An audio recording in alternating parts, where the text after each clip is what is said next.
प्रत्येक चीज सीखे जाइए। हंसते में सगा दूंगा, हंसते हरपाल कौन है, कल क्या कौन हरपाल कौन है? अपने हाथ को इस प्रकार रखें, सबसे ऊपर क्या होता है?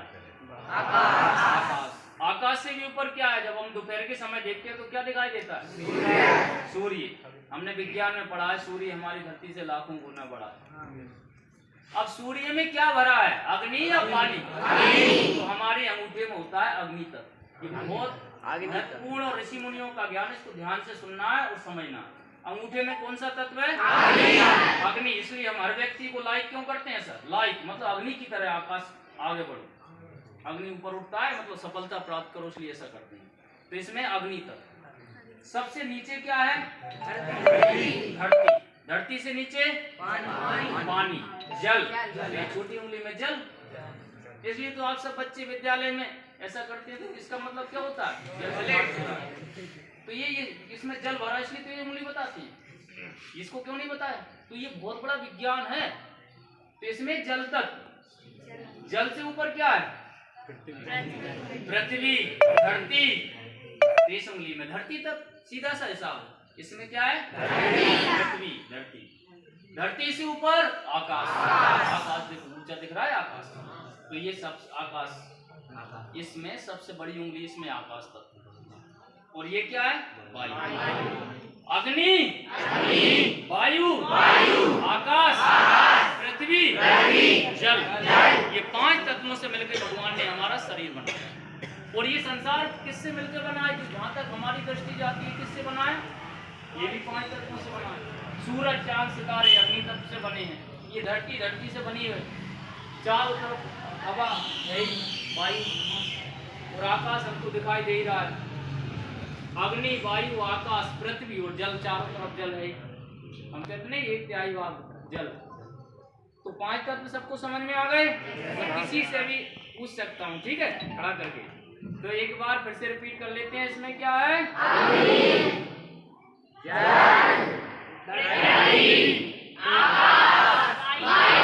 किन किन को याद हो गया हाथ ऊंचा कर देंगे? हाँ बहन जी आप।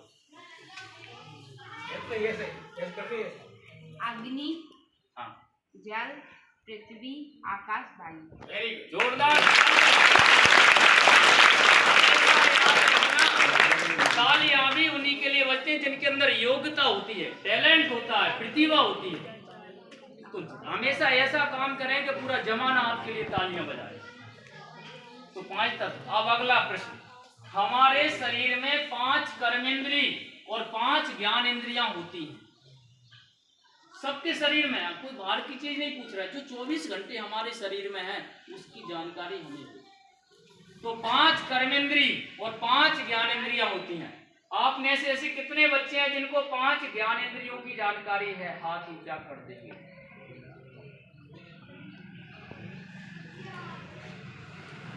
एक हमारे गुरुजी ने हाथ उठाया, नहीं उठाया। 5 ज्ञान इंद्रियां कौन सी हैं? देखो किसी को पता नहीं। अब इंग्लिश में बोले तो सेंस ऑर्गन्स कौन से होते हैं हमारे? किन किन को पता है? ये भी पता नहीं, जिनसे हम दिन रात काम कर रहे हैं। तो एक बार समझ लेंगे। पहली ज्ञान इंद्री आँख। आँख से ज्ञान कैसे मिल रहा? देखो ये केले का पेड़ है, ये मैं पट्टा डाले हुआ हूँ, ये अलग अलग खिलौने हैं, ये सब बहनें बैठी, ये भाई बैठे, अलग अलग जानकारी मिल रही है। किससे? ज्ञान। आंखों से देखकर पता लग रहा है ये एलोवेरा खड़ा हुआ है। तो पहली ज्ञानेंद्रिय आंख। दूसरे कान, सुन के हमें ज्ञान मिल रहा है। कोई किसी की बुराई कर रहा हो तो बुराई का ज्ञान मिलेगा, अच्छाई सुनेंगे तो अच्छाई का ज्ञान मिलेगा। तो कान दूसरी। तीसरी नासिका, तरह तरह के फूल है, सुगंध, सुगंध लेके हमें पता लग जाएगा कौन सा फूल है। तीसरी नाक। चौथी जीभ, जब हम भोजन करते हैं तो पता लगता है भोजन मीठा है या तीखा, पता लगता है नहीं? तो ज्ञान इंद्रिय, चौथी ज्ञान इंद्रिय जीभ और 5वीं त्वचा, स्किन। सभी लोग हमारे आचार्य जी जो हमारे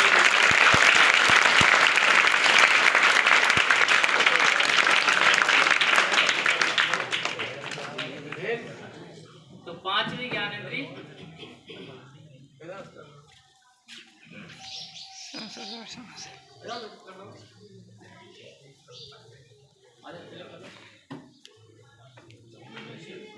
तिलक हमारी भारतीय परंपरा का प्रतीक है। अतिथि देवो भव। इस समय हम आपके विद्यालय में अतिथि बनकर आए हैं। आप कहीं भी जाएंगे तो अतिथि बनकर जाएंगे। अतिथि देवताओं के रूप होते हैं, इसलिए हमारी भारतीय परंपरा शिक्षा के साथ साथ संस्कार जरूरी है और तिलक सबसे बड़ा प्रतीक है। और जो बच्चे तिलक लगा के आते हैं वो ज्यादा ज्ञानवान बनेंगे। प्रतीक हर व्यक्ति भक्ति भगत जी बोलते हैं ये अच्छाई का प्रतीक है। तो आज तो हम आपको लगा रहे हैं, ये प्रतीक है कि हर माथा सूना ना रहे। तो 5 ज्ञानेंद्रियां समझ गए? पहली ज्ञानेंद्री, दूसरी, तीसरी, चौथी, पांचवी, त्वचा। ये भूलना तो नहीं है, इससे ज्ञान मिलता है। और ये कब मिलेगा? जब ये ज्ञानेंद्रियां शुद्ध होंगी। और शुद्ध कैसे होंगी? कर्मेंद्रियों के माध्यम से। अब 5 कर्मेंद्रियां क्या है? किनको पता है? किन बच्चों को पता है 5 कर्मेंद्रियां होती हैं? हाथ ऊंचा कर देंगे। नहीं है तो समझ लें। पहली कर्मेंद्री हाथ, हाथों से हम काम करते हैं। सबके हाथ हैं। अब मैं चाहूं तो इन हाथों से दान कर सकता हूं अच्छे काम में, और मैं चाहूं तो इन हाथों से चोरी कर सकता हूं। यहीं से होती है व्यक्ति की क्वालिटी का पता लगता है। मैं चाहूं तो इन हाथों से किसी की रक्षा कर सकते हैं, और एक व्यक्ति इन हाथों से चाकू लेके ऐसा किसी की हत्या करता है। अब हमें क्या बनना है? ये आपके दिमाग में फिट हो कि आपको अच्छा बनना है या बुरा बनना है। जो इन हाथों से अच्छा काम करेगा वो अच्छा बन जाएगा, जो बुरा काम करेगा वो बुरा बन जाएगा। मैं चाहूं तो इन हाथों से आपको प्रणाम कर सकता हूं, और मैं चाहूं तो इन हाथों में पत्थर भी मार सकता हूं, और लोग कर भी रहे ऐसा। तो पहली कर्मेंद्री हाथ, दूसरे पैर। इन पैरों से चल के हम आपके विद्यालय तक आए हैं योग और श्रीमद् भगवद गीता की जानकारी के लिए। इन्हीं पैरों से चल के आप सब अपने गांव से, अपने शहर से विद्यालय आते हैं पढ़ने के लिए। इन्हीं पैरों से चल के हम तीर्थ यात्रा करने जा सकते हैं, और इन्हीं पैरों से चल के पूरा लोग शराब पीने भी जाते हैं, जुआ खेलने भी जाते हैं, वह विचार करने भी जाते हैं। अब हमारे ऊपर है, हमारे पैर अच्छाई के रास्ते में बढ़ रहे हैं या बुराई की ओर जा रहे हैं, ये जानने का नाम है योग। तीसरी कर्मेंद्री जीभ। ये जीभ से मैं बोल रहा हूँ, ये जीभ उभय इंद्रिय, ज्ञान भी मिलता है इससे और कर्म भी होता है। जब हम भोजन करते हैं स्वाद का पता लगता है, तब ये जीभ हमारी ज्ञान इंद्रिय बन जाती है। और मैं बोल रहा हूँ तो ये कर्म इंद्रिय। अब मैं चाहूँ तो इस जीभ से हमने भगवान का नाम भी लिया, इस जीभ से आप सबसे प्रेम से भी बोल सकते हैं, और मैं चाहूँ तो इसी जीभ से आप सबको गाली भी दे सकते हैं। अब हमें ये समझना है कि हम जीभ का सदुपयोग करते हैं या दुरुपयोग। तीसरी कर्मेंद्री जीभ। चौथी कर्मेंद्री उपस्थ, मलद्वार, उपस्थ मलद्वार और मूत्र द्वार। ये 5 कर्मेंद्री होती हैं। पहली हाथ, दूसरे पैर, तीसरी जीभ, चौथी मलद्वार, पांचवी मूत्र द्वार। ये 5 कर्मेंद्रिय, 5 ज्ञानेंद्रिय। और इनका राजा कौन होता है? इंद्रियों का राजा कौन है? मन। और जिसने मन को वश में कर लिया, इंद्रियां उसी के वश में होती हैं। और मन में को वश में करने की युक्ति क्या है? योग। ठीक है, अब आपको हम 5 आसन बताकर जा रहे हैं जो आप सबके लिए बहुत ही आवश्यक